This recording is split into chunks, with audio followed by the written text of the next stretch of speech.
A German national team jet was diverted over the Atlantic Ocean this morning, not because of bad weather, not because of mechanical failure, because Donald Trump signed a travel ban, and the pilot was told that landing in America would mean detaining his own coaching staff on arrival.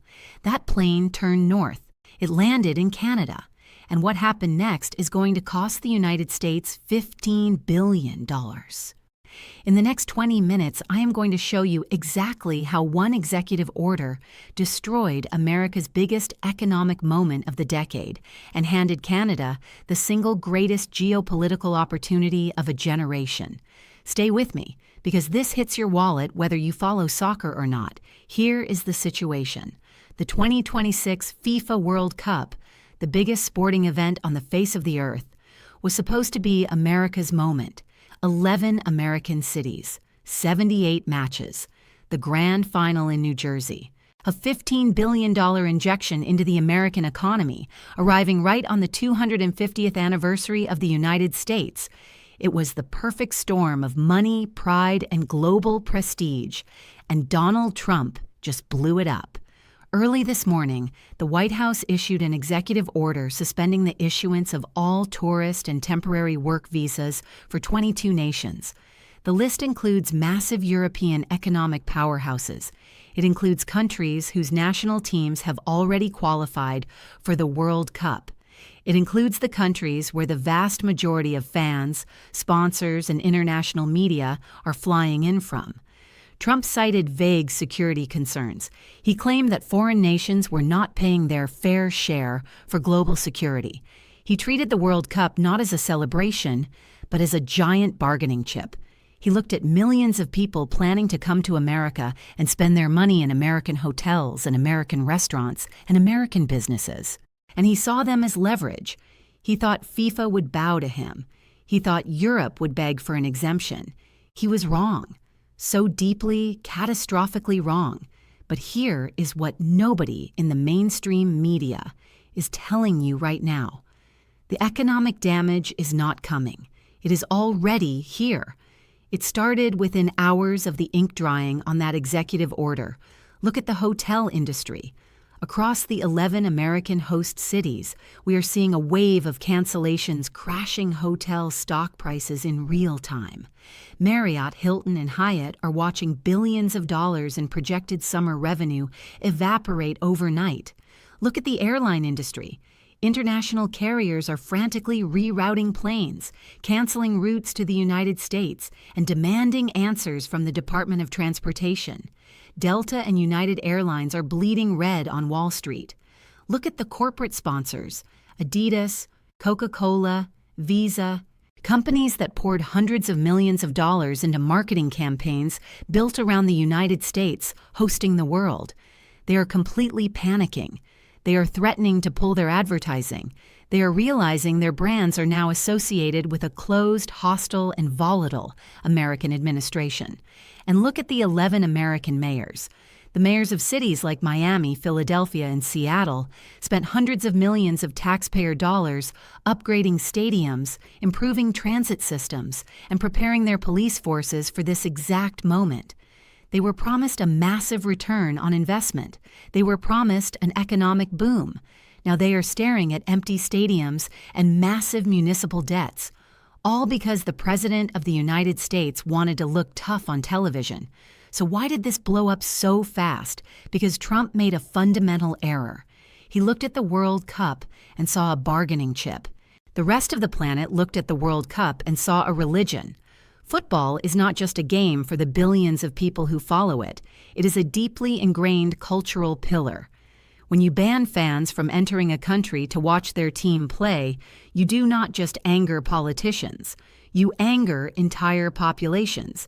You make enemies of entire generations. And when Trump then threatened European leaders with auto tariffs for complaining, the world did not beg. The world went completely silent. They stopped calling Washington and they started calling Ottawa. Now stop. Because this is the part of the story that the American media has almost completely ignored. While the White House was imploding, one man was already 3 steps ahead, and he did not make a single threat. Mark Carney, the Prime Minister of Canada. While Trump was rage posting on social media and the White House press secretary was screaming at reporters, Carney was sitting in his office quietly looking at a map of North America. Canada is a co-host of this tournament. Toronto and Vancouver were only supposed to host 13 matches. Canada was the junior partner in this massive North American bid. But Carney saw the American collapse not as a disaster. He saw it as the single greatest geopolitical opportunity of his lifetime. Carney does not fight like Trump fights. He does not use a sledgehammer. He uses a scalpel. He uses systems, alliances, and a deep fundamental understanding of global logistics. He knew Europe was desperate for a solution. He knew FIFA was desperate to protect their multi-billion-dollar broadcasting contracts. So he made a move. Over the last 48 hours, Carney has been on secure calls with the President of France, the Chancellor of Germany, and the head of the European Union. He coordinated directly with the President of Mexico, the third co-host of the tournament. And then Carney did something that made the entire diplomatic community sit up straight. He used Trump's own executive order against him. Canada immediately announced a special expedited World Cup transit visa for all European nations and affected countries. Carney guaranteed that Canadian borders would remain fully open, fully staffed, and fully welcoming to the world. He offered to dramatically expand the fan festival zones in Toronto, Montreal, and Vancouver. He offered to host stranded European teams in world-class Canadian training facilities. He turned Canada into the safe haven of the global order. And then he went further. Carney is actively working with FIFA to explore shifting matches out of the United States. There are intense behind-the-scenes discussions right now about moving knockout stage games, and potentially even the semifinals, away from cities like Dallas and Atlanta, and moving them to Vancouver, Toronto, and Mexico City. Carney is using Trump's own travel ban to legally justify breaching the original hosting contract. His argument is precise and devastating. If the United States cannot guarantee the free movement of athletes and fans, then the United States is in default of its obligations to the international community. He is stripping Donald Trump of his leverage. He is taking the crown jewel of the tournament and dragging it north. And he is doing it without raising his voice once. You have to understand what this means beyond a soccer tournament. This is about sovereignty. This is about who the world trusts. Trump builds enemies. Carney builds coalitions. Trump wants to isolate America to prove a point. Carney wants to integrate Canada to prove a point. And the point Carney is making right now is devastating to Washington. When European leaders look at North America today, they do not see a united front. They see a completely unhinged, erratic United States and a calm, reliable, hyper-competent Canada. And that gap has massive implications far beyond sport. Think about what this signals to the global markets. Think about what this signals to NATO. If the United States cannot be trusted to honor a contract to host a sporting event, how can they be trusted to honor a mutual defense treaty? If Donald Trump will ban your citizens from entering the country over a political grievance, how can you trust him to protect your supply chains? The answer is you cannot, and Europe is finally accepting it. Now, I want to take you back to the moment that captures everything happening right now, because this is the detail you need to understand just how fast this is moving. The German national team, one of the favorites to win the entire tournament, was scheduled to fly into Miami for a pre-tournament training camp. Their plane was in the air over the Atlantic Ocean when Trump signed the travel ban. The pilot received a notification from American Air Traffic Control that a significant portion of the passengers on board, including essential coaching staff holding dual citizenships from banned nations, would be detained upon landing in Miami. The plane did not land in Miami. It diverted. It turned north. It landed in Toronto. And when that plane touched down on Canadian soil, it was not met by angry border guards.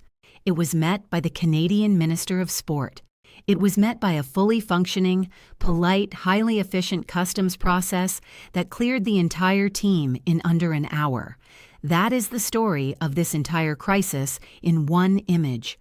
Trump slammed the door, Carney opened the window, and the world flew right through it. So what does this mean for you?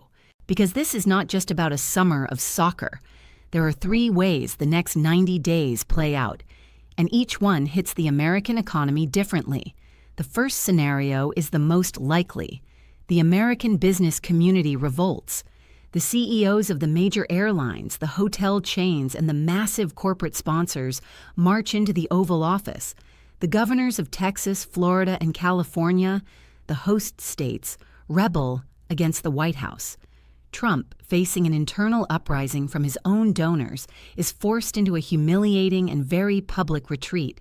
He issues waivers. He walks it back. But the damage to American credibility is permanently done. The world remembers that he tried to ruin it, and foreign investment starts quietly rerouting away from American cities for years to come. The second scenario is the escalation. Trump digs in. He refuses to lift the ban. He attacks FIFA on social media. He attacks Europe. He attacks Carney. FIFA holds an emergency Congress and officially strips the United States of its hosting rights for all matches involving banned nations. Dozens of games move to Canada and Mexico. The United States loses billions in revenue, and Trump goes down in history as the president who lost the World Cup. The American public, furious at losing the tournament, turns on him. Your cities lose the investment they were promised. Your tax dollars spent upgrading those stadiums produce zero return. The third scenario is the hostage play. Trump tries to use the crisis to force a geopolitical deal. He tells Europe he will lift the travel ban, but only if they agree to massive new trade concessions or increased military spending. He holds the tournament hostage for policy gains, but Europe calls his bluff. They dare him to ruin it. The standoff drags on through spring. The global economy freezes. American businesses bleed for months, waiting for a resolution that may never come. In every scenario, the same thing is true. The United States gets weaker. Canada gets stronger. Europe is already responding to Carney with overwhelming positivity. French and German diplomats are publicly praising his leadership. The global press is contrasting his calm, measured approach with Trump's volatility. The narrative has completely shifted. Trump is no longer the master negotiator. He is the unpredictable liability. Carney is no longer just the prime minister of a northern neighbor. He is the steady hand at the wheel of the global order. And this is the part that should concern every American watching this, regardless of your politics. Because the global economy follows trust. Foreign direct investment follows trust. The best engineers, the best doctors, the best entrepreneurs, they go where they feel welcome. Right now, Trump is telling the world that America is closed. And Carney is telling the world that Canada is open. Tech workers who cannot get visas to work in Silicon Valley will go to Vancouver. Companies that were planning to build headquarters in the United States will look at the border chaos and build in Toronto instead. The brain drain is real. It is accelerating, and you are going to feel it. Trump promised to make America great again, but what is actually happening? America is isolated. America is losing billions. America is being bypassed by its closest allies. He is building a wall, but he is locking the American people on the wrong side of it. This is the legacy being built right now, a legacy of broken treaties, canceled flights, and empty stadiums. And this is the legacy Carney is building, a legacy of stability, cooperation, and strategic precision. The contrast could not be starker. We are watching the end of an era, the era where the United States was the unquestioned, indispensable center of the world, and we are watching the beginning of something new. Here is what I want to know from you. By the end of this summer, does the World Cup final get played in New Jersey as planned? Or does Canada steal the crown? Drop your answer below right now. And make sure you are subscribed because the next update on this story is going to hit harder than anything you have seen today.